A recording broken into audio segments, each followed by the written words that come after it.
Welcome to nice academy. Today wonderful concept discussion చేద్దాం. ఇలాంటి question టెట్లో డిఎస్సీలో అడుగుతుంటాడు, ఆల్ కాంపిటేటివ్ ఎగ్జామ్లో కూడా అడుగుతాడు. క్వశ్చన్ ఏంటంటే a minus 1/a is equal to 3 అయితే a స్క్వేర్ ప్లస్ 1/a² ఎంత అని అంటున్నాడు. క్వశ్చన్ ఏమన్నాడు ఇక్కడ, a square plus 1/a² value ఎంత అని అడుగుతున్నాడు క్వశ్చన్.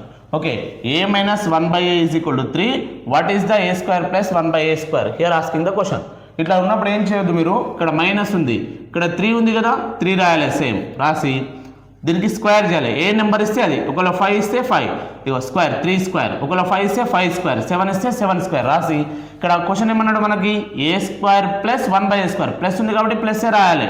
ప్లస్ రాసి నెక్స్ట్ ఏం చేయాలి, 2 యాడ్ చేయాలి. 2 యాడ్ చేయాలి, ఎప్పుడైనా 2 యాడ్ చేయాలి. సో అప్పుడు ఆన్సర్ ఏమవుతుంది, 3 స్క్వేర్. 3 స్క్వేర్ అంటే 3ని 2 టైమ్స్ ఇంటూ చేయాలి. 3 ఇంటూ 3, 3 ఇంటూ 3, 3 ఇంటూ 3 ప్లస్ 2. అప్పుడు ఏమవుతుంది, 3 3 జా 9, 9 ప్లస్ 2, 9 ప్లస్ 2 ఆన్సర్ ఎంత అనమాట, 11. So a square plus 1/a² value ఎంత అనమాట, 11 అనేది కరెక్ట్ అవుతుంది. అంటే ఇక్కడ మీరు కన్ఫ్యూజ్ కావద్దు.